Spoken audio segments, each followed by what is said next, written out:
imaging. Jadi VRATS itu kayak sama kayak PIRATS, jadi ada stagingnya 1, 2, 3, 4, 5. Jadi VRATS 4 sama 5 itu yang betul-betul mengindikasikan curiganya kanker bulu. Tapi sebenarnya tidak akan mengubah guideline. Terus yang kedua itu penggunaan flexible cystoscope. Jadi sebelum-sebelumnya ini kan biasanya yang digunakan kan cuma sistoskopi biasa. Nah, karena berkembangnya banyak fleksibel sistoskopi, ini juga sudah direkomendasikan strong untuk perempuan dan laki-laki, tapi dengan teknik, ada tekniknya namanya back squeeze. Jadi setelah melewati uretra pars prostatica itu, apa namanya, cairannya ditekan agar bisa mengurangi nyeri saat di fleksibel sistoskop. Terus ada subtype histologi yang terbaru yang dimasukkan di tahun 2025 ini, sama juga tidak akan mengubah guideline treatment, tapi hanya untuk sebagai prognostik. Terus juga yang terbaru itu direkomendasi setelah diberikan intravesikal BCG itu, eh, sudah direkomendasikan strong untuk dilakukan radical cystectomy jika terjadi recurrence. Terus yang terbaru juga ini urinary molecular markers. Jadi pada pasien-pasien yang sudah dilakukan TURBE itu ketika melakukan surveillance itu kan seharusnya menggunakan sistoskopi, itu yang terbaru bisa menggunakan urinary molecular markers, tujuannya untuk mengurangi invasif atau prosedur yang terlalu banyak ketika melakukan surveillance dengan sistoskop. Namun memang sistoskop itu masih menjadi guideline untuk follow up dari surveillance. Jadi yang sedikit intinya kalau NMIBC itu adalah tiga ini, TA, T1, dan CIS. TA itu hanya sampai di mukosa. T1 itu melewati mukosa namun belum sampai ke muskulus. Jadi kalau dilihat dari histologinya itu setelah mukosa itu ada subepitelial dan ada lamina di subepitelial itu ada lamina propria.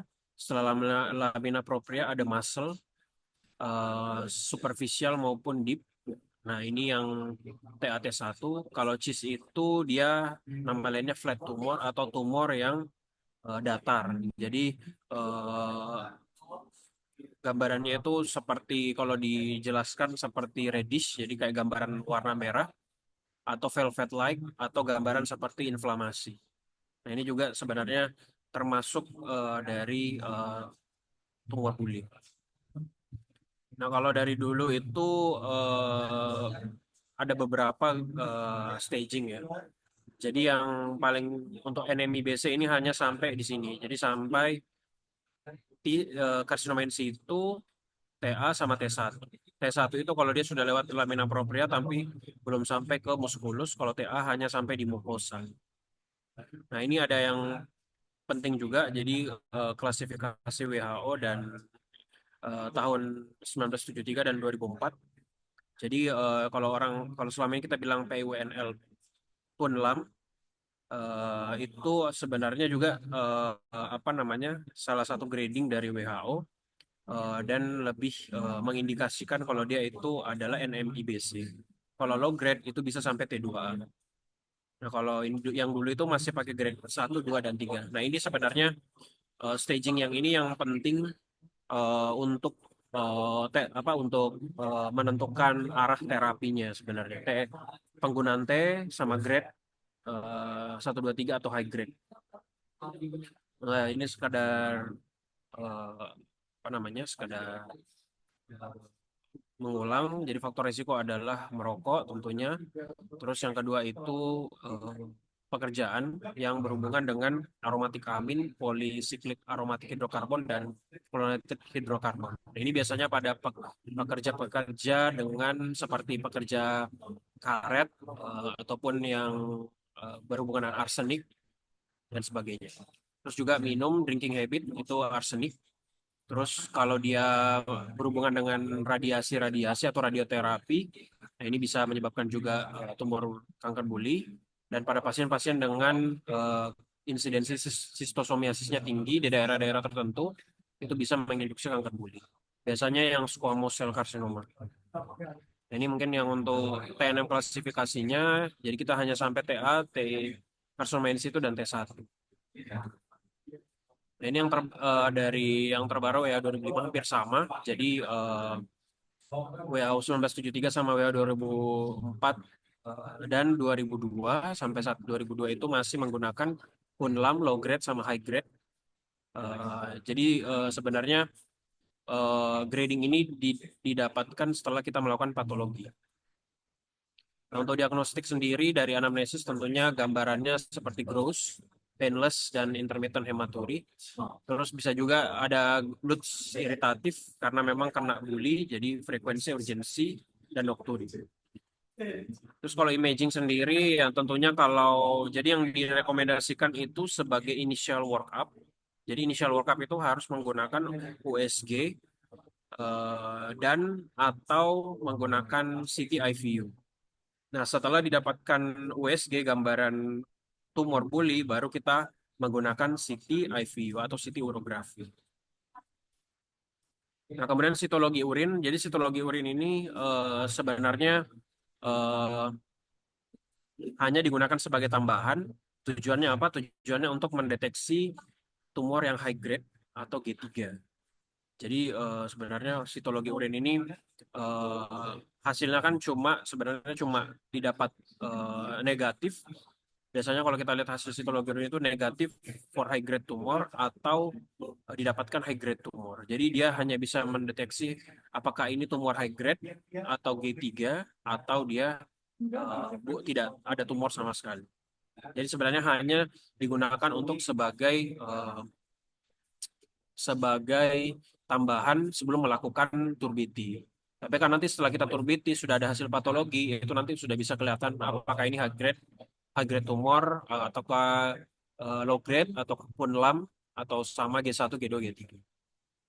Nah, urinary markers ini ya ini sebenarnya tidak digunakan belum sampai saat ini belum ada yang betul-betul diterima untuk sebagai diagnostik. Ya diagnostiknya biasanya dengan USG dan dilakukan CT IVU. Jadi urinary marker sendiri tidak boleh hanya semata-mata urinary markers. Nah, kalau dari carcinoma in situ sendiri ada beberapa bentuknya, bisa gambaran velvet-like, reddish area, bentuk merah, atau seperti gambaran inflamasi. Ini bisa dibaca sendiri, ada tiga jenisnya, primary, secondary, concurrent. Bedanya kalau primary itu didapatkan cyst pada saat pertama kali sistoskopi, kalau secondary itu sebelumnya pernah sistoskopi tapi tidak ada cyst, namun saat di follow up didapatkan cyst. Kalau concurrent ada cyst dan didapatkan gambaran urotelial yang lain. Nah, kalau sitoskopi sendiri ini yang terbaru, jadi dulu itu kan hanya dikatakan sistoskopi saja. Nah, dan tidak bisa digantikan oleh sitologi urin. Nah, sekarang itu bisa digunakan flexible sistoskopi. Nah, flexible sistoskopi ini biasanya kan pada settingan rawat jalan. Nah, direkomendasikan untuk pada laki-laki digunakan back squeeze. Jadi saat melewati uretra pars posterior atau uretra proksimal itu cairan irigasinya harus di squeeze agar prostatnya bisa terbuka dan mengurangi nyerinya. Nah, ini adalah kapan kita melakukan random biopsi. Jadi sebenarnya eh, mapping biopsi itu bisa digunakan jika misalkan kita sistoskopi terus tidak didapatkan gambaran tidak jelas gambaran makroskopik adanya tumor. Jadi biasanya mukosanya terlihat normal, namun kita ada curiga ini adalah tumor buli dari klinis, misalnya didapatkan hematuri, maka kita bisa melakukan mapping biopsi. Nah, kapan kita melakukan biopsi pada prostat? Nah, itu kalau misalkan tergantung saat temuan dari sistoskopi. Jika misalkan didapatkan lesi pada prostat, gambaran massa pada prostat, itu bisa dilakukan biopsi prostat. Nah, jadi untuk ininya sendiri tentunya intinya terapi dari NMIBC itu adalah nomor satu adalah turbe. Jadi untuk NMIBC itu terapinya cuma satu turbe, kalau MIBC itu baru masuk ke radikal sistektomi. Nah, kalau dari turbe itu, nah ini sudah dijelaskan bahwa eh, Jadi kalau misalkan kita dapat, jadi kalau misalkan sudah jelas kelihatan ada gambaran massa itu kita lakukan Tourbe. Nah, tapi kalau misalkan kelihatan dari mukosa yang normal itu kita bisa melakukan mapping biopsi. Jadi kapan kita melakukan mapping biopsi? Kalau kalau misalkan kelihatan ada massa itu kita Tourbe, tapi kalau misalkan mukosanya kelihatan normal itu dilakukan mapping biopsi. Nah, untuk mapping biopsi sendiri ada dua teknik, namanya piecemeal atau en block.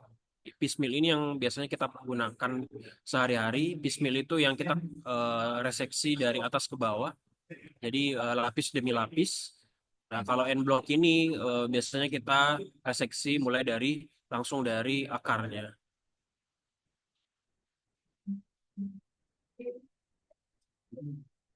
Jadi sudah dijelaskan bahwa memang Turbe itu merupakan untuk diagnostik maupun untuk terapi dari pasien dengan NMIBC. Nah, ini ada beberapa gambaran dari karsinoma in situ. Jadi gambarannya bisa berbentuk seperti velvet-like ataupun seperti reddish ataupun seperti gambaran seperti inflamasi. Ini kayak gambaran seperti inflamasi. Nah, ini yang dikatakan sebagai velvet-like atau reddish.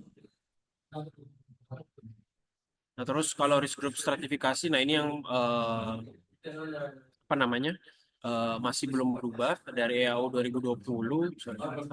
Ya dari EAU 2020, ini yang EAU 2025, ini hampir sama sebenarnya, cuma bedanya sekarang ada very high risk. Jadi very high risk ini lebih didefinisikan lagi. Kenapa? Karena kalau very high risk ini biasanya bisa direkomendasikan untuk dilakukan radikal sistektomi. Jadi radikal sistektomi itu bisa dianjurkan pada pasien-pasien dengan NMIBC tapi dengan very high risk. Nah, jadi ini beberapa clinical risk factor, usia lebih dari 70, multiple papillary tumor atau tumor diameter lebih dari 3 cm. Nah, intinya kalau mau melihat apakah low risk, intermediate, dan high risk, jadi kalau dia tumornya primer, dan hanya satu single dan dia TA hanya sampai mukosa atau bisa sampai lamina propria. Nah, namun ini gambarannya low grade atau grade 1 kurang dari 3 cm dan usia kurang dari 70 dari faktor klinis itu low risk. Sisanya kalau misalkan kita dapatkan lebih dari ini, tumor diameter lebih dari 3, usianya lebih dari 70 ataupun didapatkan high grade atau grade 3, nah itu biasanya sudah high risk. Kapan kita deskripsikan sebagai very high risk? Nah, ini semuanya ada CIS-nya. Jadi kalau karsinoma in situ ada didapatkan semua karsinoma in situ apapun high grade-nya itu dan didapatkan minimal satu risk factor apa usia lebih dari 70 atau tumor diameter lebih dari 3 atau tumor papillary multiple itu dikategorikan sebagai very high risk. Ini yang penting untuk guideline-nya apa untuk terapinya. Ini nanti akan saya jelaskan di bagannya. Nah, ini jadi very high risk itu bisa dipertimbangkan untuk digunakan radical sistectomy atau bisa digunakan instilasi BCG selama 1 sampai 3 tahun yang menolak atau tidak fit pada ARSI. Jadi sebenarnya untuk very high risk ini eh, sudah direkomendasikan untuk radical sistectomy. Penanganan utamanya adalah radical sistectomy. Nah, ini yang terbaru dari A2005 sebenarnya untuk subtipe histologinya itu sebenarnya ada favorable atau unfavorable. Nah, sebenarnya intinya tidak akan merubah tata laksana yang guideline saat ini, namun penting untuk prognostik saja sebenarnya. Nah, untuk terapinya sendiri, untuk pasien dengan pertama kali didapatkan tumor buli atau sebelum mendapatkan instilasi BCG sebelumnya. Jadi yang pertama pokoknya kita lakukan Tourbe. Setelah kita USG atau CT IVU atau MRI abdomen dilakukan sebelum Tourbe. Nah, setelah itu kita lakukan Tourbe. Nah, intinya kita bagi dua dulu apakah dia low risk tumor atau gambaran muscle invasif atau high risk. Nah, kalau low risk tumor itu yang tadi sudah saya jelaskan, tumor diameternya misalnya kurang dari 3 cm, ataupun didapatkan tumor single hanya satu primer, nah itu adalah low risk tumor dan dia tidak multiple. Nah, kalau dia didapatkan high risk tumor ya sisanya itu ya diameternya lebih dari tiga ataukah dia sudah uh, misalnya pasiennya se- apa diameter tumornya lebih dari 3 cm ataupun dia multiple atau atau didapatkan yaitu usianya pada pasien dengan usia lebih dari 70 tahun. Nah, setelah kita lakukan tur B pertama kali, nah kita lihat apakah ada bleeding setelah tur B ataukah ada perforasi atau tidak. Nah, kalau misalkan tidak ada semua, tidak ada bleeding, tidak ada perforasi, nah kita bisa langsung masukkan instilasi kemoterapi satu kali. Nah, instilasi ini adalah sebenarnya digunakan sebaiknya dalam 24 jam pertama. Nah, jadi kemoterapi. Nah, terus yang kedua, kalau misalkan didapatkan perforasi buli atau dia terdapat bleeding, nah itu tidak boleh langsung diberikan instilasi kemoterapi. Atau kalau misalkan tampak gambaran muscle dari makroskopiknya kelihatannya, oh ini sepertinya muscle invasif, tumornya banyak terus besar-besar. Nah itu dan kalau kita reseksi misalnya, terus sepertinya sangat dalam tumornya, walaupun sampai otot, tapi tumornya masih ada. Nah itu mungkin menggambarkan masalah invasif. Nah setelah kita lakukan semuanya itu, kita harus lihat bagaimana pathological hasil PA-nya. Kalau misalkan hasil PA-nya tidak didapatkan tumor, nah, terus kalau kita rasa juga, oh ini sepertinya reseksinya tidak bersih, nah itu sangat direkomendasikan untuk dilakukan turbe kedua dalam 2 sampai 6 minggu. Kemudian yang kedua, kalau misalkan kita yakin, oh ini tumornya sudah bersih, saya reseksi semua, nah, dan tetap tidak ada tumor didapatkan, nah itu sudah tidak perlu kita lakukan turbe. Jadi sebenarnya tergantung dari operator juga, apakah yakin ini sudah bersih apa enggak. Kalau dia masih invasif ya tentunya akan masuk ke MIBC guideline, itu bisa menggunakan radical cystectomy atau bladder preserving strategy. Nah, setelah itu kita stratifikasi dari pasiennya. Nah, ini yang penting di sini. Setelah itu kita ada stratifikasi. Nah, kita bagi tiga seperti yang tadi, low risk tumor, intermediate, high risk atau very high risk. Kalau dia low risk tumor, tentunya apa namanya? Yang tadi ya, jadi kalau dia tumornya primer, single, terus diameter kurang dari 3 cm, usia kurang dari 70 tahun. Nah, setelah turbe itu cukup diberikan dengan sistoskopi saat usia dari sistoskopi saat 3 bulan. Jika misalkan negatif, kita bisa lanjutkan per 12 bulan. Nah, kalau misalkan dia intermediate, nah intermediate itu intinya tidak termasuk dari high risk. Nah, kalau dia intermediate, artinya kita cukup berikan lanjut ke intravesi KBCG selama 1 tahun. Bedanya kalau high risk itu intravesi KBCG-nya 1 sampai 3 tahun. Nah, follow up-nya itu kalau dia intermediate bisa sampai 12 bulan. Nah, eh, kalau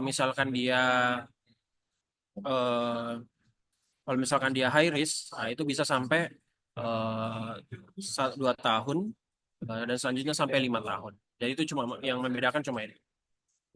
Nah, kemudian kalau saat kita sistoskopi pada pasien dengan low risk, nah, misalkan didapatkan eh, positif, apakah dia papiler kecil atau yang besar? Kalau dia papiler besar, kita perlu melakukan turbe dan biopsi, random biopsi, dan bisa juga dilakukan biopsi prostat sesuai indikasi. Kalau misalkan dia cuma recurrence, nah ini bisa dilakukan fulgurasi dan melanjutkan surveillance. Nah, kemudian kalau misalkan dia high risk tumor, kita berikan intravasik BCG 1 sampai 3 tahun dan sistoskopi selama sampai 3 bulan dalam 2 tahun pertama dan setiap 6 bulan dalam 5 tahun sampai 5 tahun. Nah, kemudian dilihat lagi PA-nya, apakah dia non muscle invasif atau muscle invasif. Kalau dia very high risk tumor, itu sebaiknya sudah diindikasikan untuk dilakukan radical cystectomy. Nah, jadi sebenarnya kemoterapi itu eh, sebenarnya tidak lebih bagus dibandingkan dengan eh, BCG. Tapi karena BCG di Indonesia itu sangat sulit untuk didapatkan, terbatas, dan juga risiko karena kita adalah daerah dengan endemik tuberkulosis, maka akan meningkatkan risiko false positif. Nah, maka kebanyakan menggunakan kemoterapi. Nah, kemoterapi yang biasa digunakan itu mitomycin C, epirubicin, atau pirabrubisin. Nah, instilasi kemoterapi ini yang diberikan yang 24 jam setelah turbe. Jadi yang diberikan dalam 24 jam setelah turbe pertama itu kemoterapi, bukan BCG.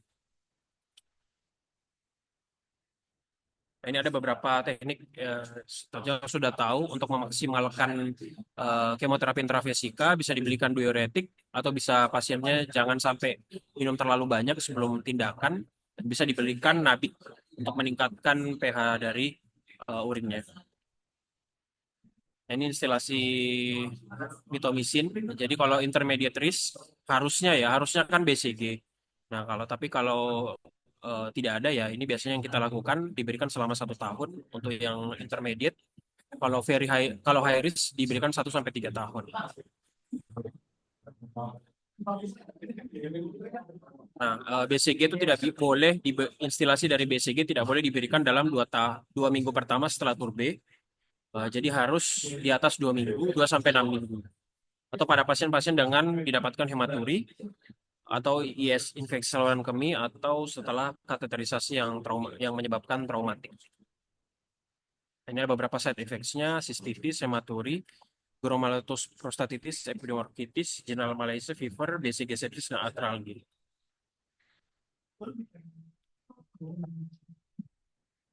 Nah, ini tentunya jadi memang instilasi intravesical kemoterapi bisa diberikan dalam 24 jam pertama setelah turbe pertama, dengan syarat tidak boleh ada bleeding maupun eh, perforasi dari guling.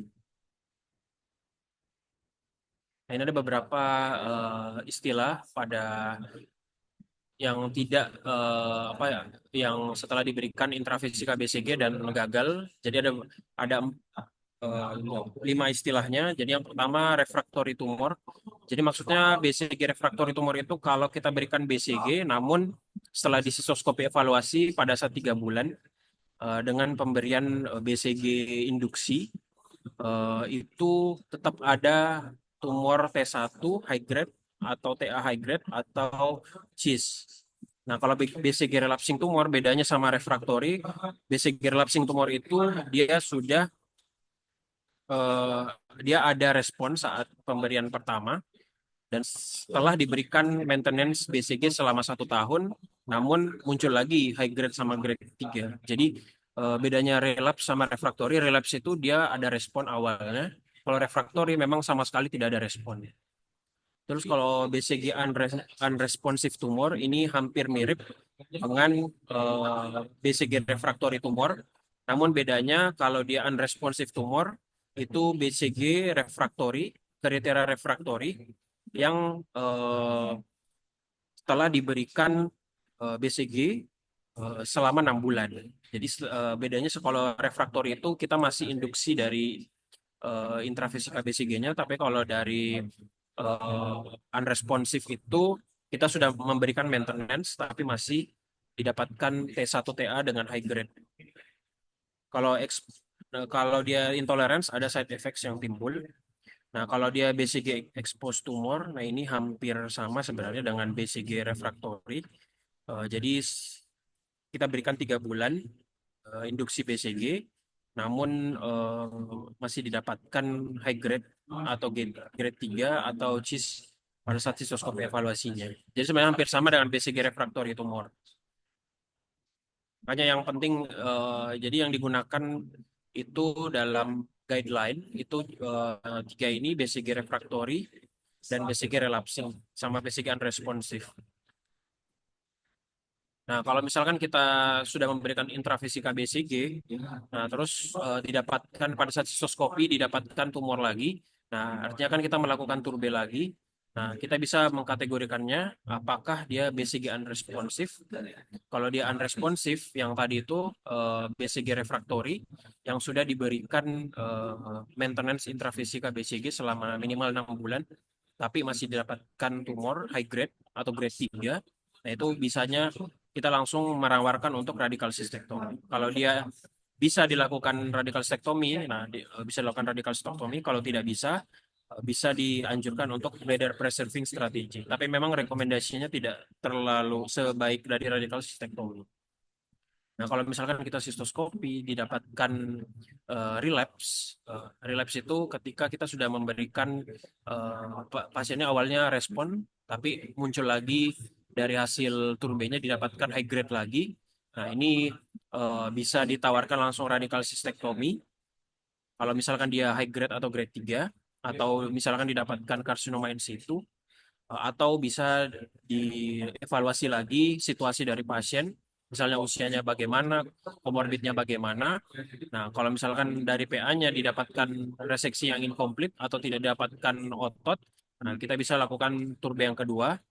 Nah, kalau misalkan muscle invasif didapatkan atau tetap high grade atau grade 3, nah bisa kita ke MMB, muscle invasive guideline.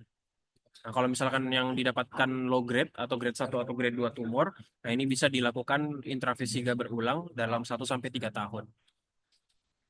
Nah, kalau dia low grade atau grade 1 sampai grade 2, nah itu bisa dilakukan intravesiga BCG 1 sampai 3 tahun. Kalau muscle invasif didapatkan langsung masuk ke muscle invasive guideline.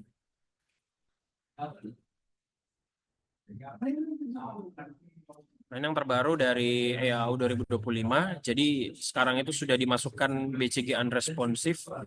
Nah, jadi ini definisi BCG unresponsive ini adalah definisi terbaru eh, dan sudah dimasukkan dalam rekomendasi. Jadi ketika didapatkan BCG unresponsive, yaitu BCG yang refraktor dan sudah diberikan intravesika BCG yang maintenance, nah itu bisa ditawarkan untuk dilakukan radikal sistektomi. Ini ada beberapa terapinya. Kalau misalkan dia kesimpulannya kalau dia BCG unresponsive, nah bisa diberikan radikal sistektomi. Nah, kalau misalkan dia atau bisa diberikan bladder preserving strategi hanya jika pasiennya menolak radikal sistektomi atau tidak dari komorbidnya atau usianya tidak cocok untuk dilakukan radikal sistektomi. Atau kalau misalkan dia didapatkan BCG yang relapse, eh, yang late, nah itu bisa ditawar tetap juga radikal sistektomi atau diulangi intravesika BCG-nya tergantung dari kondisi pasien dan juga bisa atau bisa ditawarkan bladder preservasi. Nah, kalau low grade setelah low grade recurrence setelah BCG, nah itu harus diberikan intravesika BCG atau kemoterapi dulu. Nah, ini adalah beberapa follow up setelah turbe pada pasien dan NMIBC. Jadi intinya kalau dia low risk, kita berikan sistoskopi dalam 3 bulan. Nah, kalau misalkan dia intermediate risk, kita sistoskopi selama 3 bulan ketiga, bulan ke-6 sama bulan ke-12 dalam 1 tahun pertama, dan tahun kedua setiap 6 bulan sampai sampai 5 tahun. Kalau dia low risk hanya sampai 1 tahun pertama. Sorry, kalau low risk itu biasanya dalam 1 tahun pertama dan ya harusnya sampai 5 tahun selanjutnya. Tapi biasanya kalau dalam 1 tahun pertama sudah dilakukan second turbe. Nah, kalau high risk ini tentunya eh, kalau dari ini bisa sampai 5 sampai 10 tahun. Ini yang terbaru dari EAU 2025 itu follow up untuk surveillance. Jadi sebenarnya non-invasif penggunaan urinary molekuler ini sebagai tata laksana non-invasif karena jika kita sering melakukan sistoskopi sebenarnya hanya untuk mengurangi eh, apa namanya mengurangi ketidaknyamanan pasien dilakukan fleksibel sistoskopi yang berkala. Namun memang rekomendasinya itu belum ada untuk dijadikan rekomendasi digunakan urinary molecular markers. Ini ada beberapa studi yang menggunakan urinary molecular markers. Ini juga ada follow up pasien setelah dilakukan radical cystectomy untuk NMIBC. Nah, itu dalam 1 tahun pertama dilakukan imaging CT urografi atau MRI itu dalam 3 bulan dan bulan ke-12. Nah, mungkin sekian dari NMIBC.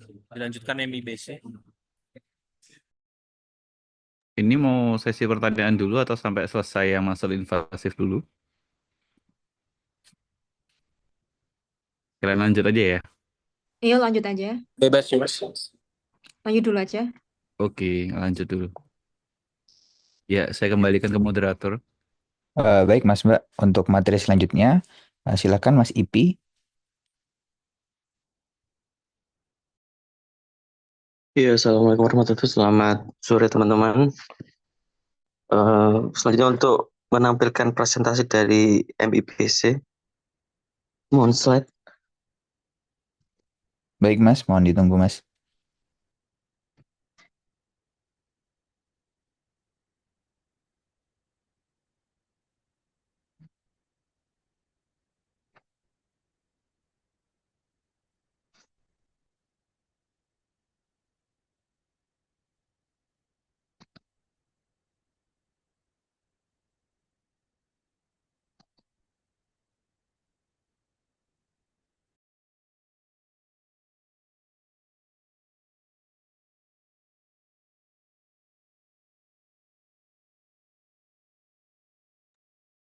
Baik Mas, apakah slide sudah terlihat Mas? Iya, next. Ya, Hmm. melanjutkan dari presentasi sebelumnya MIBC. Ini mengenai muscle invasive bladder cancer. Jadi pada pasien-pasien yang urothelial bully ini sudah melewati untuk jaringan otot pada bully, ada penanganan khusus dalam WHO 2025. Next. Dari anatomi, seperti yang sebelumnya dijelaskan pada lapisan buli, jika kanker sudah sampai ke muscle, terutama pada detrusal muscle, maka akan penanganan untuk dilanjutkan pada MIBC guideline. Next.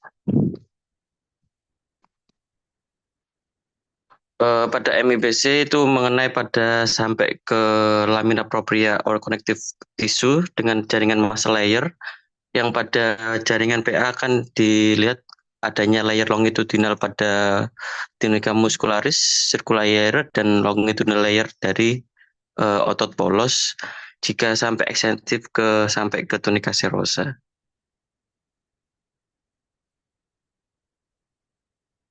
Next. Ini sudah jelaskan sebelumnya pada IAR. Dikatakan pada tumor muscle invasif jika pasien sudah terstaging pada T2A, yaitu tumor sampai ke muscle yang superficial, T2B sampai ke deep muscle, T3 sampai ke perivesical tissue, dan T4 sampai ke organ sekitar atau adjacent tissue pada jaringan sekitar. Dari WHO yang terbaru 2004, ada pembagian pada kategori low grade. Low grade bisa masuk ke yang non muscle invasif dan bisa masuk ke muscle invasif. Next. Kanker kandung kemih merupakan kanker sering tertuju dan insidensi 9,5 dengan mortalitasnya masih tinggi 3,3 untuk laki-laki dan 0,5 pada perempuan di tahun 2012. Next. Dari etiologinya yang disebutkan sebelumnya, ada merokok dengan eksposur kerja, ada pada pasien-pasien yang bekerja di radioterapi dengan darah tinggi dan TG, cacing dan infeksi, ada riwayat batu vesika, dan paling sering mengenai wanita, dan ada riwayat genetik pada keluarga yang mengenai kanker yang sama.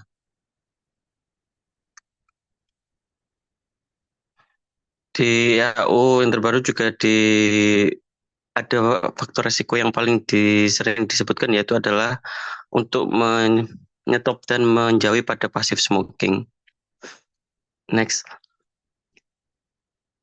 Ini staging klasifikasi pada WHO, dikatakan masih invasif jika pasien sudah dilakukan T2, yaitu tumor sampai muscle yang T2A untuk superficial muscle, T2B dan di muscle. Selanjutnya sampai T4B yang sampai menginvasi pada dinding abdomen pelvis. Next.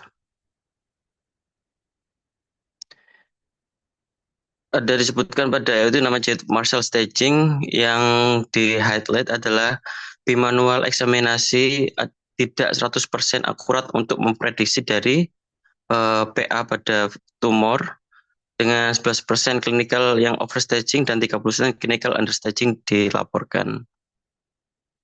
Next. Ini sudah dijelaskan sebelumnya. Next. Anamnesis pada pasien yang paling dikeluhkan adalah hematuria yang tidak nyeri, disertai keluhan lain yang ada disebutkan urgensi, dysuria, frekuensi, pelvic vein, dan retensi urin, dan adanya penurunan berat badan. Dari pemeriksaan fisik, kita pada harian dilakukan RT atau VT, dilakukan pemeriksaan pada regi abdomen dan pelvis, dan paling sering dilakukan bimanual examination under anesthesia. Langsung perbedaan manajemennya aja, Pi, yang untuk MIBC aja. Oh ya, next. Jadi untuk PA, semua MBBC adalah kategori high grade, dengan kasus terbanyak adalah CA orbital lebih dari 90%. Next. Next. Khusus pada imaging pada MIBC, tujuannya adalah untuk mendeteksi adanya tumor kandung kemih dan membedakan antara tumor stadium T1 dan T2 dan menentukan apakah terdapat obstruksi pada saluran kemih bagian atas, dan untuk mengevaluasi sejauh mana tumor telah menyebar ke lokal kelenjar getah bening dan menilainya adanya tumor sinkron organ jauh atau metastase seperti hati, paru-paru tulang, peritoneum, pleura, dan kelenjar adrenal. Ini biasanya dilakukan CT scan abdomen kontras atau MRI. Next. Next. Next. Next. Next. Ini perbedaan dari tumor yang non-invasif sama invasif dibedakan dari hasil pemeriksaan histoskopi. Adanya papilloma flat yang resetil dan flat sessile invasif karsinoma. Next. Ini sudah dijelaskan sebelumnya. Next. Next. Next.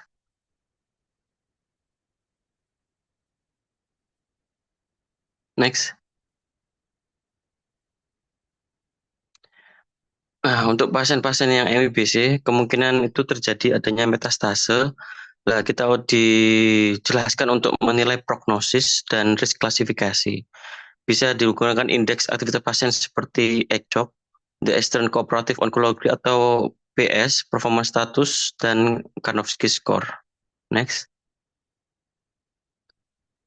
Ini biasanya kita lakukan dari pemeriksaan performance status oleh Karnofsky Score. Next. Next. Untuk prognostic marker, untuk dilihatkan staging tumor dan adanya limfovaskular invasi yang resiko lebih tinggi 1,5 kali terjadi rekurensi dan kematian, dan lokasi tumor pada bladder neck, trigonum, dan juga prostatic ureter meningkatkan resiko terjadinya metastase lymph-node. Dan adanya prostate ureteral involvement, neutrophil to lymphocyte, biomarker, dan molecular marker.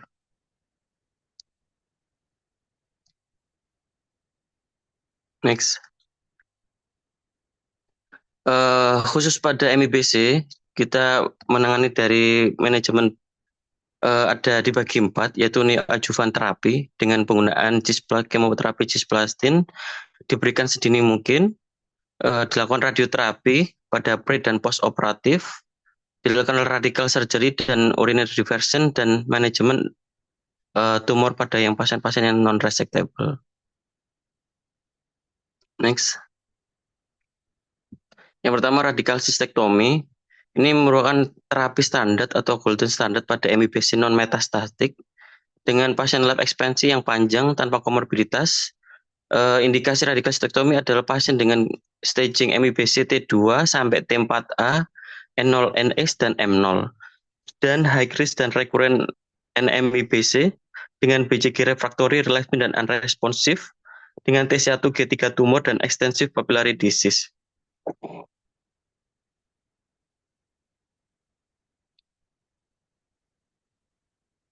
Next, langsung ke bagannya. Nah, ini dari bagan EAU untuk pasien dengan T2, T4, N0, M0 pada ureteral bladder cancer itu dilakukan pertama diagnosis, untuk dilakukan stetoskopi, biopsi atau turbe, evaluasi uretra apakah ada adjacent organ dengan adanya CT imaging dan tes pada UT pada sebelumnya dan dilakukan MRI pada pasien local staging. Setelah diketahui dari staging T2, T4, N0, M0 maka akan dibagi 3 untuk pemberian terapi pada pasien. Yang pertama neoadjuvant terapi dengan dilakukan kemoterapi, rekomendasi cisplatin fit patient, dan kemoimunoterapi diberikan imunoterapi plus gemcitabine dan cisplatin, imunoterapi dengan masih eksperimental dan clinical trial setting, dan radioterapi tidak disarankan. Yang paling disarankan adalah radical cystectomy dengan improve yang bagus pada banyak pasien, dilakukan perform sexual orgasm preserving technique pada pasien wanita, dan only sexual preserving technique pada laki-laki yang high motivasi untuk preserve pada fungsi seksualnya. Dan jika pasien menolak untuk dilakukan radical cystectomy, kita dari AO disarankan untuk dilakukan trimodality terapi. Pada pasien neoadjuvant terapi, setelah diberikan, disarankan dilanjutkan untuk DKI untuk radical cystectomy. Setelah dilakukan radical cystectomy, diberikan adjuvan terapi. Namun pada pasien yang menolak untuk radical cystectomy, maka diberikan untuk terapi trimodal. Next. Pada radiosensitif kemoterapi atau neoadjuvan diberikan cisplatin. Ada beberapa saran yaitu cisplatin fluorouracil dengan paclitaxel atau fluorouracil mitomycin. Next. Untuk pelvic organ preservation pada laki-laki dapatkan 4 teknik yaitu prostate sparing cystectomy, kapsul sparing cystectomy, seminal sparing cystectomy, dan nerve sparing cystectomy. Ini hanya untuk pembagian apakah seluruh prostat untuk diambil atau sebagian atau kapsul, dan ada aja organ sekitar yaitu seminal vas deferens dan hanya sisa neurovascular bundle. Next.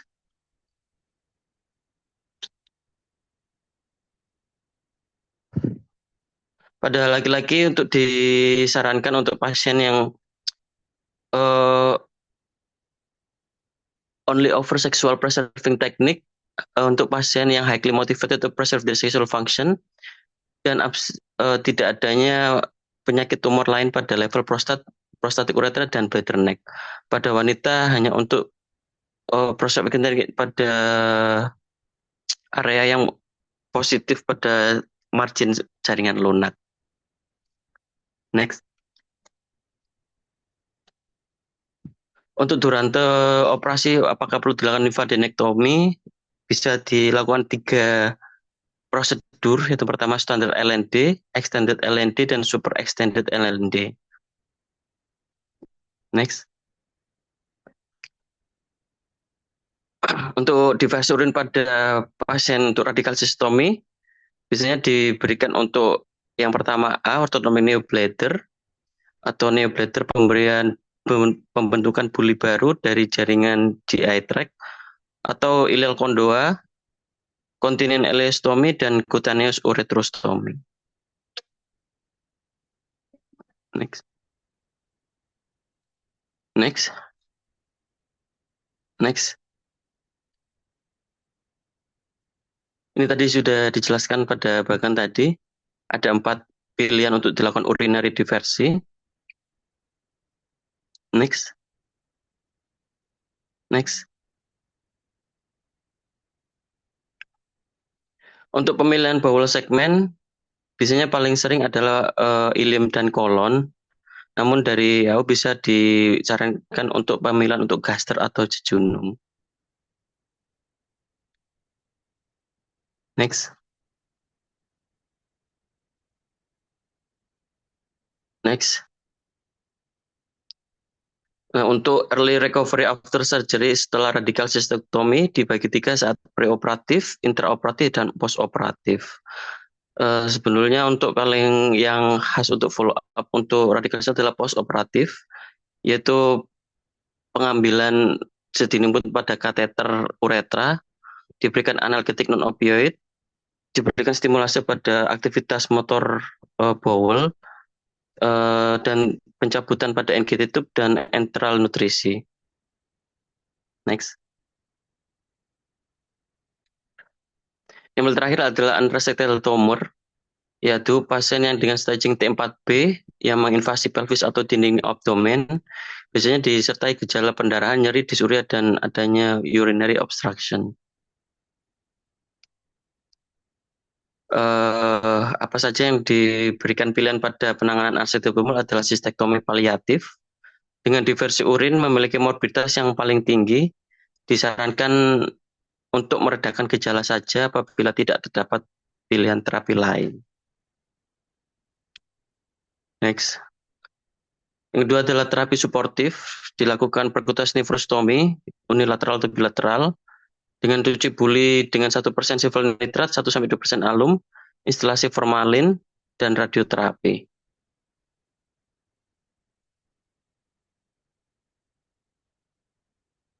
Ini penanganan pada bladder sparing treatment pada pasien muscular invasive bladder cancer, yaitu dilakukan TURBT. Ini dilakukan jika pertumbuhan tumor terbatas pada lapisan otot superficial dan hasil biopsi restaging tidak ada tumor residual yang invasif. Dipertinggan pada post radikal TURB, pasien yang tidak bisa untuk sistektomi atau menolak operasi sebagai pilihan dari trimodal bladder sparing approach treatment. Next. Selanjutnya dilakukan external beam radioterapi. Dengan RBT sendiri tidak seefektif propasi pada MMT, dapat sebagai alternatif pasien yang tidak fit dengan sistektomi. Next. Selanjutnya dilakukan kemoterapi dengan konservasi buli dengan TURBT dan multi-agent kemoterapi dengan long-term survival, tapi tidak rekomen untuk pemberian rutin dengan clinical complete response rate up to 56%. Pada trimodal terapi dilakukan tadi TURB, kemoterapi, dan radioterapi. Sebenarnya tujuannya adalah untuk menjaga buli dan quality of life tanpa menghiraukan outcome onkologi. Pada lokal tumor kontrol di bladder dan nose berdekatan dengan kombinasi TURB dan radioterapi, mikromestase diterapi dengan platinum plus kombinasi kemoterapi. Atau pada pasien dengan extensive cyst dan poor bladder function sebagai kontraindikasi kuat. Next. Ini pemilihan pada kriteria untuk dilakukan TMP dengan preferred ideal dengan T2, tidak ada hydronephrosis, tidak ada GIST, dengan visible complete turbidity dan unifocal tumor, dan baik secara fungsi dan kapasitas buli. Next. Selanjutnya setelah dilakukan radical cystectomy diberikan adjuvan terapi dengan platinum based chemoterapi pada pasien dengan T3 atau 4 dengan nodul positif dan M0 masih dalam perdebatan, dengan adanya keuntungan yaitu akurat untuk pathological staging dengan pasien low risk dengan makrometastase tidak disarankan. Tidak ada penundaan definitif surgical treatment. Untuk kekurangan dari adjuvan terapi masih in vivo kemosensitif pada tumor, tidak mungkin untuk di treatment yang berlebihan pada pasien dengan penanganan masalah yang besar. Next. Dan treatment metastase untuk bladder dibagi 3, untuk fit untuk cisplatin, fit untuk karboplatin, dan tidak fit untuk pada platinum based chemo. Untuk cisplatin biasanya ada kriteria khusus, yaitu dengan PS lebih dari 1, GFR kurang dari 60, grade lebih dari 2, arithmetic loss, dan peripheral neuropathy, dan NYA kelas 3. Next.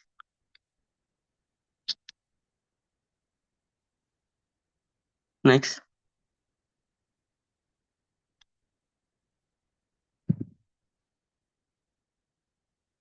Next.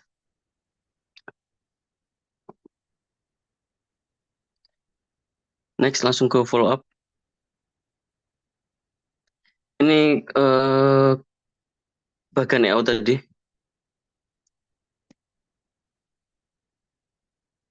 Ini penanganan pada pasien dengan japul dengan metastatik dibagi dua antara kombinasi terapi dengan eligible atau kombinasi dengan ineligible. Pada pasien dengan eligible dengan PS 0 sampai 2 dengan GFR lebih dari 30, dengan cisplatin dengan GFR lebih dari 50, disarankan dengan envolumab vedotin dan pembrolizumab.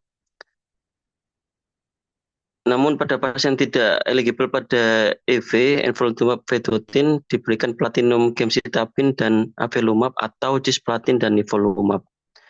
Pada yang non eligible pada CPT diberikan platinum atau gemcitabine. Pada terapi selanjutnya diberikan pilihan yaitu dilakukan ulang pada EV dan CP dengan platinum gemcitabine dan dievaluasi dengan EFGAR positif diberikan edatinib. Pada HER2 IAC tirzumab deruxtecan dengan single agent kemoterapi Plaxitasel dan trials. Untuk sementara predit pada platinum dengan kurang tidak adanya CPT diberikan envolumab vedotin. Pada pasien dengan kombinasi ineligible diberikan positif adalimumab dan pembrolizumab dengan best supportive care. Next. Untuk pasien yang khusus pada metastase tulang bisa diperlukan bifosfonat seperti zoledronate acid untuk mengurangi penundaan skeletal event pada bone metastasis. Efek sampingnya adalah osteonekrosis rahang dan hipokalsemia. Next.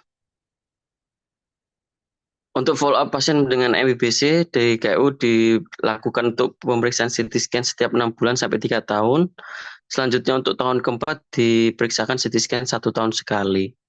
Pada multifocal disease dengan MIBC dengan CIS atau positive vertebral margin dengan resiko tertinggi menjadi utuh, bisa berkembang lebih dari 3 tahun dengan disarankan untuk follow up CT scan. Komplikasi pada MIBC adalah defisiensi vitamin B12, metabolic acidosis, worsening dari renal function dan urinary infection, urolithiasis dengan stenosis uretrointestinal anastomosa dan komplikasi pasien dengan ilicondylar neobladder content problem pada pasien dengan radical cystectomy. Next. Ya, sekian. Halo. Ya aku nanya dong sama Ilham sama Ipi. Kita selama ini kan tadi aku interested juga yang Ilham bilang tuh aku pernah tak tanyain kayaknya ke Dokter Wahyu. Kita sebenarnya kalau ngacu pada guideline, seharusnya kan kalau kita memang ada dugaan tumor, kita belum tahu dia muscle invasive atau enggak, misalkan dari klinis, USG lah setidaknya, terus dirujuk ke Sutomo, ada curiga massa. Itu kan sebenarnya seharusnya kita MRI dulu kan sebelum turbe. Walaupun Iya. untuk definitifnya tetap harus kita turbe juga untuk tahu depth-nya, walaupun sudah ada MRI. Nah itu gimana sih sebenarnya sekarang? Apakah kalau kita ada kecurigaan, kalau dia belum ada urgency, di poli itu bisa kita tawarkan MRI dulu sesuai guideline. Terus yang pertanyaan kedua, kalau sudah tegak dari turnya, misalkan kita mau staging, itu kan biasanya kita CT scan abdominopelvis dengan kontras. Nah, padahal kan rekomendasi seharusnya itu kalau bisa SK normal kita sampai CT IVU supaya kita bisa nyingkirkan utuk juga. Nah, itu apakah seharusnya di poli itu kalau setelah tegak dari PA-nya harusnya kita CT IVU ya? Kalau Mas, iya.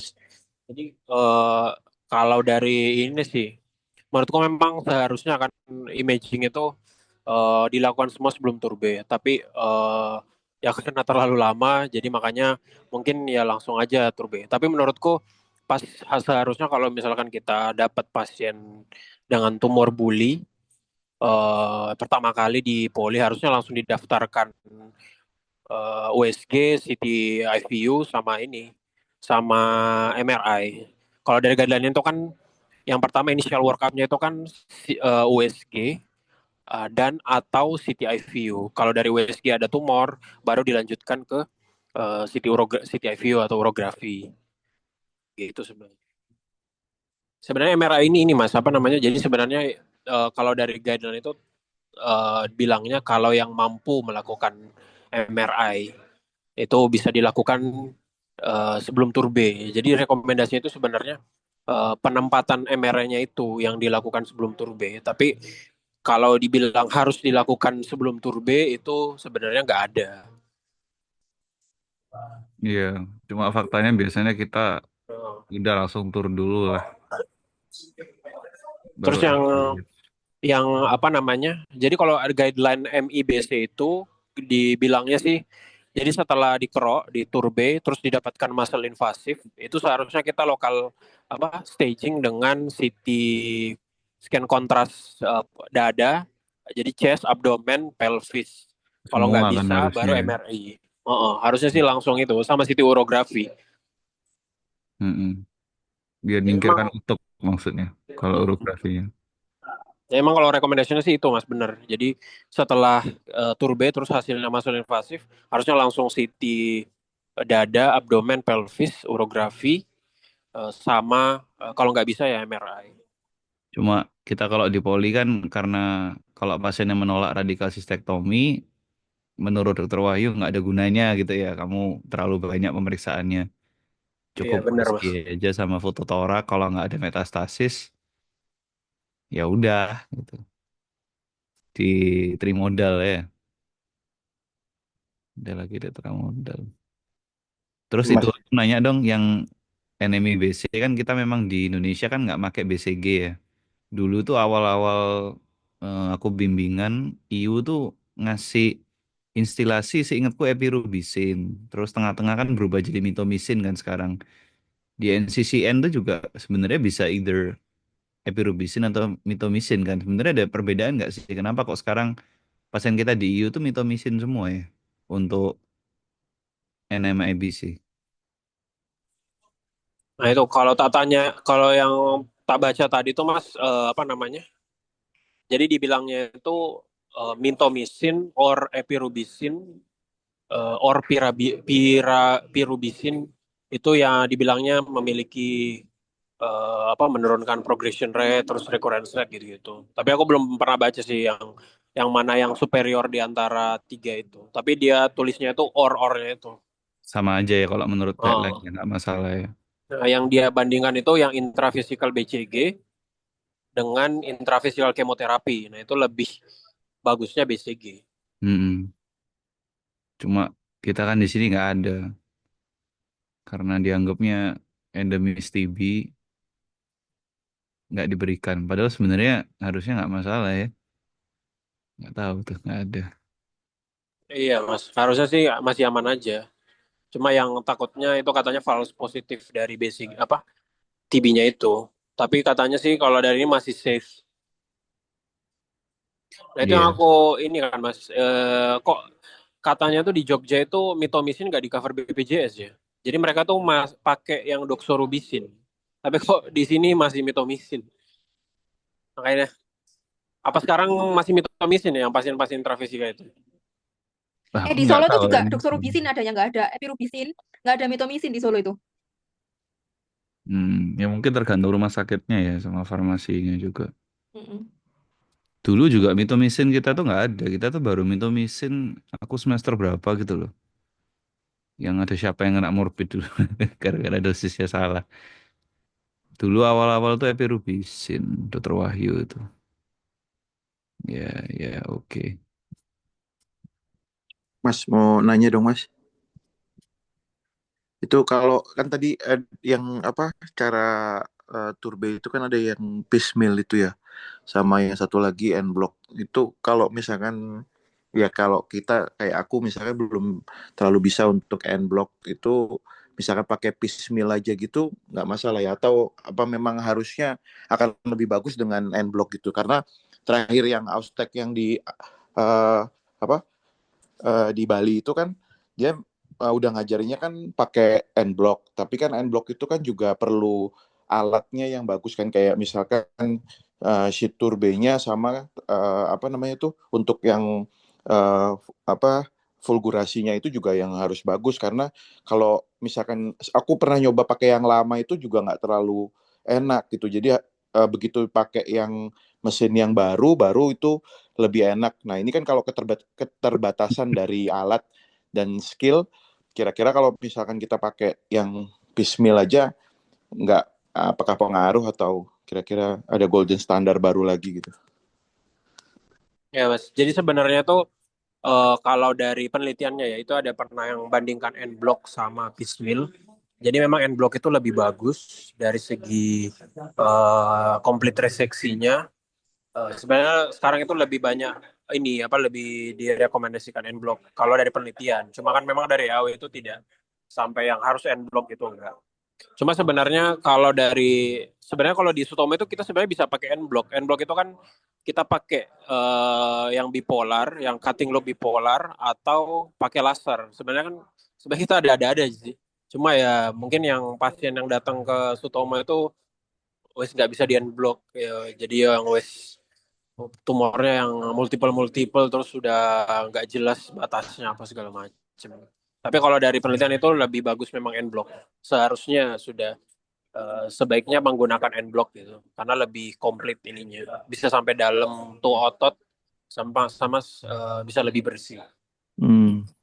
Iya, Iya. kalau boleh menambahkan tuh memang sebenarnya bukan skill issue sih, Ger. Kadang tuh bener Alat Ilham. bisa. Kalau masanya udah nggak karuan itu Iya. emang nggak bisa. Tapi kalau masanya masih solitary, nggak terlalu besar, sebenarnya harusnya Hmm, end block supaya kamu dapat depth sama luasnya tuh kamu dapat jaringan yang sehat juga. Kalau end block itu. iya, iya Mas. Sama alat juga sebenarnya rada ngaruh sih Mas. Itu juga terakhir itu aku Mm-mm. nyoba dua alatnya yang punya Olympus itu kan. Pas waktu Austek yang di Bali itu Bipolar ya itu ya. iya, itu yang sebelah sana pakai yang paling baru, satu lagi Olympusnya yang nggak terlalu baru gitu. Terus ya beda Mas ternyata. Mm. Untuk dia apa enak untuk ngecas dan untuk ngegesernya itu loh Mas, kayak untuk end block itu makanya kalau mungkin apa kalau memang ternyata tidak bisa dan segala macam ya mau nggak mau ya gitu ya. Terus sama masanya juga itu ini pengaruh banget ya Mas, kan waktu itu kalau yang di yang kira-kira masanya bisa kelihatan dan luasnya juga nggak terlalu banyak masanya, mungkin itu baru bisa kali ya Mas ya. Kalau udah ya benar tadi kata Mas Yar, kalau udah nggak karuan ya susah gitu. Iya, Heeh, bisa mau bersih juga. ya. Kayaknya kalau end block di Sutomo kayaknya susah soalnya Mas dirujuk dengan hancur-hancur. Iya. Di Solo Mas, di Solo bisa Mas.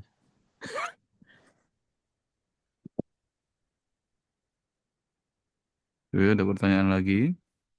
Mau nanya, Mas Dis, itu tadi yang di-share sama IP, kalau nggak salah, yang masal invasif yang sudah metastasis, tadi aku lihat ada enfortumab vedotin sama pembrolizumab ya. Oh iya, yang Nah, imunoterapi. Betul. itu first line atau jadi second line-nya ya? Dibanding Sebenarnya, gemcitabine. nah, Cisplatin. bagus tuh. Sebenarnya kalau eligible dan bisa bayar, itu sebenarnya harusnya ada first line, ada tempat untuk first line. Kamu memberikan combination enfortumab vedotin sama ICI, immune checkpoint inhibitor, kayak pembrolizumab. Tetapi kalau ada kontraindikasi untuk imunoterapi atau tidak tersedia atau masalah di Indonesia BPJS, ya kamu terpaksa masih pakai yang platinum based, cisplatin gemcitabin atau carboplatin gemcitabin gitu. Kalau tersedia sih sebenarnya untuk first line di clinical trial yang terbaru lebih baik hasilnya. Imunoterapi untuk saya bully itu oke, nggak kayak prostat, bagus sebenarnya. Berarti kalau ujian nanti dijawabnya yang Wow, kalau EV kamu itu atau jawabnya gitu kayaknya udah langsung lulus sih. Boleh aja. Jadi kamu bilang aja sesuai guideline 2025 yang sekarang untuk first line pilihannya dua. Bisa EV kombinasi dengan immune checkpoint inhibitor atau cisplatin based chemoterapi. Karena yang cisplatin based itu juga sekarang masih masuk first line di AU 2025. Kalau ini ya Mas ya, kalau dari jadi sebenarnya guideline-nya itu justru yang pertama kali harus kita tawarkan itu yaitu enfortumab vedotin sama pembrolizumab. Kalau tidak Emang ada nggak ada. enfortumab vedotin, ganti ke gemcitabine cisplatin tapi dengan eh, imun checkpoint juga, imunoterapi, bisa avelumab atau nivolumab. Kalau nggak ada, baru kita ke gemcitabine cisplatin. Jadi urutannya harus eh enfortumab vedotin dulu. Itu kemarin udah sempat dibilang sama Dokter Lukman. Jadi sekarang itu first line-nya itu metastatic bladder apa urothelial itu sudah harus enfortumab vedotin sama pembrolizumab. Harusnya sih kita jawabnya harus kayak gitu sih. Kalau nggak bisa baru yang gemcitabine cisplatin. Yes. Jadi urut betul. Tapi kalau kontraindikasi atau not available evidence untuk platinum base langsung tuh harusnya tetap kayak Ilham bilang followed by avelumab ya. Jadi EV kombinasi pembrolizumab, kalau nggak ada EV cisplatin base, platinum base, cisplatin atau carboplatin dilanjutkan dengan avelumab. Kalau nggak ada lagi, baru yang platinum base only. Karena sekarang kita kebiasaan langsung game chase, game chase, game chase. Kita lupa kalau sebenarnya nomor satunya tuh harusnya EV sama Pembro dulu. Itu. Oh, berarti Oh yang iya, avelumab itu dikasihkannya setelah selesai yang first line berarti ya. Kalau misalnya yang EV plus pembrolizumab selesai baru masuk avelumab gitu. Bukan, avelumab itu yang maintenance-nya untuk setelah dia platinum base.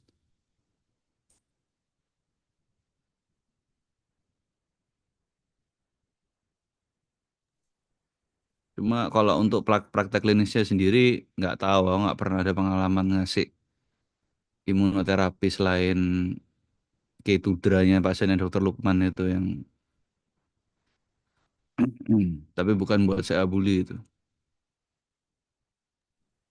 oh iya sama ini Mas, apa namanya?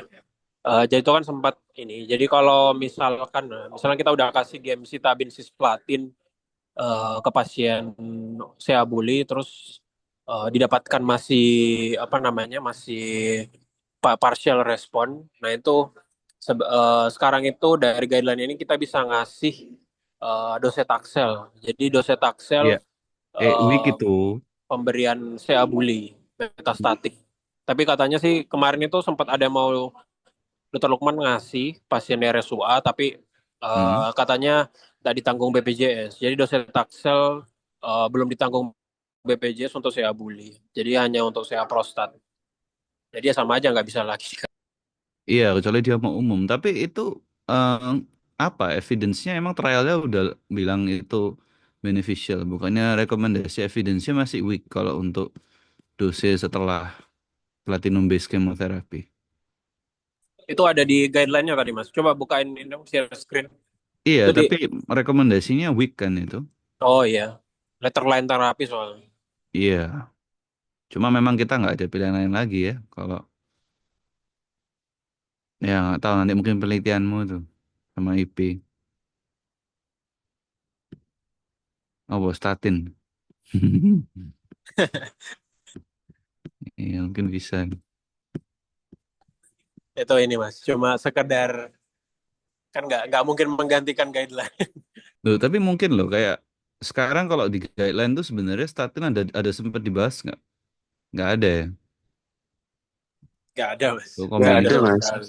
iya nggak ada kan maksudku mungkin aja lah itu aku yang penelitianku tuh ternyata hasilnya kan bagus out of ya di luar ekspektasi ternyata untuk CRPC bisa bagus kayak gitu. Nah, mungkin aja nanti penelitian kita masuk guideline ini. Nanti Iya, iya. Iwan Mas. Iwan Purnomo aja nanti di EAU Mas. Ngeri malah. Iya, iya, iya. Iwanowski. Menuski. Apa ya? Ada yang mau nanya lagi nggak? Mungkin yang mau ujian jaga dua, prechief. Berat nih biasanya onko ini. Kalau NCCN ada perbedaan nggak ya? Yang baru? Nggak ada ya, sama aja ya. Nah itu aku ini Mas. Terakhir NCCN itu Lagi game sih. si Tabin Platin soalnya. Iya, iya, iya.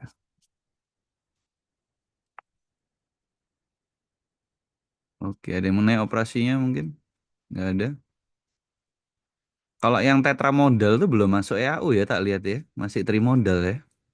Iya Mas, masih trimodal. Betul sekarang tuh ada loh tetramodal itu. Jadi dia kemoterapi, terus Etrubé maksimal, kemo, radioterapi, sama tambah lagi brakiterapi.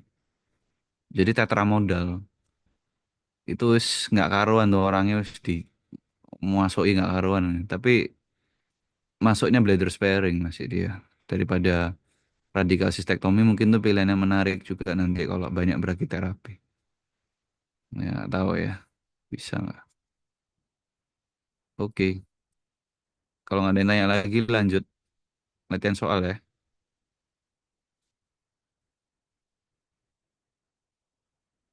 Baik, Mas. Iya. Dik, aku nanti minta soalnya aja ya. Ya, makasih ya. Baik, Mas. Terima kasih, Mas. Baik, Mas, Mbak. Oh Setelah ya, ini ada makasih ya Ham Ipi. Ya, sama-sama Mas. Iya Mas, sama-sama Mas. Nah, baik Mas Mbak, terima kasih Mas Iar dan Mas Ipi telah mempresentasikan materinya. Selanjutnya akan dilakukan sesi soal. Untuk soal bisa di share screen.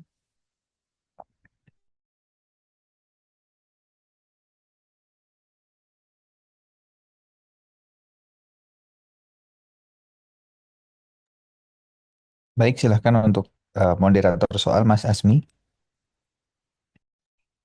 Terima kasih. Untuk soal akan eh, diberikan waktu selama 15 detik. Eh, Soal dimulai dari soal nomor 1.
Oke.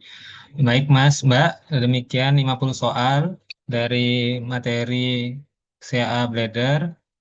Untuk update soal nanti saya upload di link yang telah diberikan. Terima kasih Mas, Mbak. Oke, makasih ya nanti diupload. Thank you. Siap. Tugas baca saya, Mbak. Oh iya lupa. Hmm, mm, mm, mm, mm, mm, mm. Sholat bentar ya, jam 6 ya. Deh, Siap, Mbak. aku sholat dulu ya. Yang lain sholat dulu ya. Jam 6 ya. Selesai. Ya, bentar. Gue sholat dulu.